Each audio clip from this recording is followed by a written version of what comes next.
V Manuprasad ബി.ജെ.പിക്ക് വേണ്ടി. ശ്രീ മനുപ്രസാദ്, ഇപ്പോൾ കേരളത്തിന്റെ സാമ്പത്തിക സ്ഥിതിയാണെന്ന് നിയമസഭയിൽ ചർച്ചയായത്. സംസ്ഥാന സർക്കാരിനെ സംബന്ധിച്ച് ഏറ്റവും വലിയ ആയുധം ഈ അടുത്ത് CAG റിപ്പോർട്ട് പുറത്തു വന്നു. ഡെപ്റ്റ് ടു GSDP റേഷ്യോയിൽ 15ാം സ്ഥാനത്താണ് കേരളം എന്ന് പറഞ്ഞാൽ കേരളം ആകെ കടം കയറി മുടിഞ്ഞു എന്ന സ്ഥിതിവിശേഷമില്ല എന്ന് ഇതാ CAG റിപ്പോർട്ട് ചൂണ്ടിക്കാണിക്കുന്നുവെന്ന് ഗവൺമെന്റ് പറയുന്നു. പിന്നെ സുഭിക്ഷമായ ഒരു ഓണക്കാലം ഉണ്ടായി എന്നും ചൂണ്ടിക്കാണിക്കുന്നു. ഇപ്പോൾ ക്ഷേമ പെൻഷനുകൾ, ക്ഷേമനിധി പെൻഷനുകളല്ല, ക്ഷേമ പെൻഷനുകൾ കൃത്യമാണ് എന്നും സർക്കാർ ചൂണ്ടിക്കാണിക്കുന്നു. ഇവിടെ ധനപ്രതിസന്ധിയുടെ അവസ്ഥയുണ്ടോ? എന്താണ് നിങ്ങൾക്ക് തോന്നുന്നത്? അല്ല, സ്വാഭാവികമായിട്ടും ഇത്രയും വലിയ കണക്കുകളിലേക്കൊന്നും പോകണ്ടല്ലോ. സാധാരണക്കാരായ ജനങ്ങളുടെ വീട്ടിലേക്ക് പോയാൽ മതി ഈ കേരളം അനുഭവിക്കുന്ന ദുരന്തത്തെക്കുറിച്ച് മനസ്സിലാക്കാൻ. എത്രമാത്രം ദുരിതപൂർണമായ ജീവിതങ്ങളാണ് നമ്മുടെ നാട്ടിലെ ജനങ്ങൾ അനുഭവിച്ചുകൊണ്ടിരിക്കുന്നത്.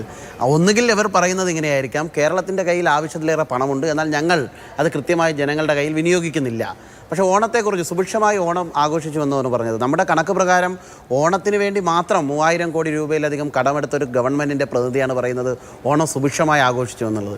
ഞങ്ങൾ പറയുന്നത് കടമെടുത്ത് മാത്രം മുന്നോട്ട് പോകുന്ന ഒരു ഗവൺമെൻറ്റായി കേരളത്തിലെ ഗവൺമെൻറ് മാറി, നമ്മുടെ സർക്കാർ മാറി.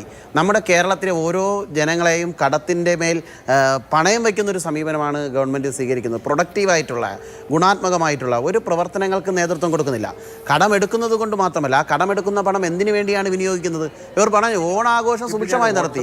3000 കോടിയോളം രൂപ ഓണാഘോഷത്തിന് വേണ്ടി കടമെടുത്തതായിട്ടാണ് നമുക്ക് മനസ്സിലാക്കുന്നത്. ദൈനംദിന ചെലവുകൾക്ക് വേണ്ടി കടമെടുക്കുന്ന ഒരു സംസ്ഥാനമാണ് നമ്മുടെ സംസ്ഥാനം. പ്രൊഡക്റ്റീവായിട്ട് ഏതെങ്കിലും ഒരു വികസന പ്രവർത്തനത്തിന് വേണ്ടി, ഇവിടെ ഒരു ഇൻവെസ്റ്റ്മെൻറ്റ് നടത്തുന്നതിന് വേണ്ടി ഒന്നും വലിയ തോതിലുള്ളൊരു ഇടപെടൽ നടത്തുന്ന കാര്യക്ഷമതയുള്ള ഒരു ഭരണകൂടമല്ല. നമ്മൾ ഏത് പരിശോധിച്ചോ, ഏത് മേഖല പരിശോധിച്ചോ, ഇവിടെ ദീർഘമായി രണ്ടുപേരും അങ്ങോട്ടും ഇങ്ങോട്ടും ചെളിവാരി എറിയുന്ന തരത്തിലുള്ള പ്രസ്താവനകൾ ഇറക്കിക്കൊണ്ടിരുന്നു. ഇവർക്ക് രണ്ടുപേർക്കും ഇതിൽ നിന്ന് മുഖം തിരിച്ചു നിൽക്കാൻ സാധ്യമല്ല.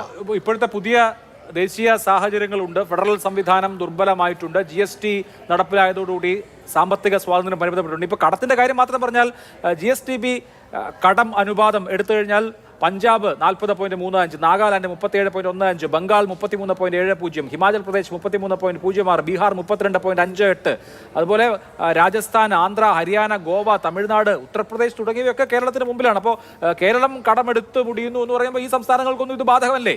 അല്ല, സ്വാഭാവികമായിട്ട് ഞാൻ ചോദിച്ചിട്ട് അഭിലാഷ്, ഈ കടമെടുക്കുന്നത് എന്തിനു വേണ്ടിയാണ്? നമ്മുടെ ദൈനംദിന ചെലവുകൾക്ക് വേണ്ടിയിട്ടുള്ള ഉൽപ്പാദനങ്ങൾക്ക് വേണ്ടി പോലും നമ്മൾ മറ്റ് സംസ്ഥാനങ്ങൾ ആശ്രയിക്കുകയാണ്. അവരെല്ലാം കയറ്റുമതികളിൽ ഉൽപ്പാദനം നടക്കുകയാണ്. അവരെവിടെയാണ് ഈ പണം വിനിയോഗിക്കുന്നത്? എവിടെയാണ് അവർക്ക് തിരിച്ചടിക്കാനുള്ള സാധ്യത? അവരുടെ സംസ്ഥാനത്തിൻ്റെ വരുമാന സ്രോതസ് എന്തൊക്കെയാണ്? നമ്മുടെ സംസ്ഥാനത്തിലുള്ള ആഭ്യന്തര വരുമാന സ്രോതസ് എന്താണ്? നമുക്ക് എന്താണുള്ളത്? മദ്യം, ലോട്ടറി തുടങ്ങിയത് വെച്ച് മാത്രം ഇത്തരം കടങ്ങളെയെല്ലാം അതിജീവിച്ച് നമുക്ക് മുന്നോട്ട് പോകാൻ സാധിക്കുമോ? നമ്മളീ പറയുന്ന ദൈനംദിനം കഴിക്കുന്ന പച്ചക്കറിക്ക് വേണ്ടി, അരിക്ക് വേണ്ടി ഇന്ന് നമ്മൾ മറ്റു സംസ്ഥാനങ്ങൾ ആശ്രയിക്കുകയാണ്. നമ്മുടെ പണം അങ്ങനെ വിനിയോഗിക്കുകയാണ്. അവർ ഇങ്ങോട്ട് കയറ്റുമതി ചെയ്യുന്നവരാണ്, ഇവിടെ നമ്മൾ ഇറക്കുമതി ചെയ്യുകയാണ്. അവർക്ക് അതിനുള്ള സാധ്യതയുണ്ട്. നമ്മുടെ കേരളത്തിൻ്റെ വരുമാന സ്രോതസ് എന്താണ്? നമുക്കിതെല്ലാം തിരിച്ചു കൊടുക്കുന്നതിനുള്ള സാധ്യത എന്താണ്? ഭരണകൂടം തൊഴിൽ സൃഷ്ടിക്കുന്നതിന് വേണ്ടി നടത്തുന്ന പദ്ധതി എന്താണ്? ഇതിലെല്ലാം നമ്മൾ പരാജയപ്പെട്ട് നിൽക്കുമ്പോൾ നമ്മളുടെ കടം അതൊരു വലിയ പ്രശ്നം തന്നെയാണ്.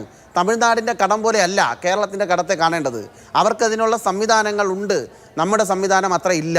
അത് കൊണ്ടുവരാനുള്ള ഒരു ഭരണ നൈപുണ്യവും നാളിതുവരെ നമ്മുടെ കേരളത്തിൽ ആരും കാണിച്ചിട്ടുമില്ല. ഇത്തരം കാര്യങ്ങളാണ് ചർച്ച ചെയ്യേണ്ടത്. ഇതെല്ലാം വീടുകളിലേക്ക് പോകൂ, അവിടെ ദൃശ്യമാണ്.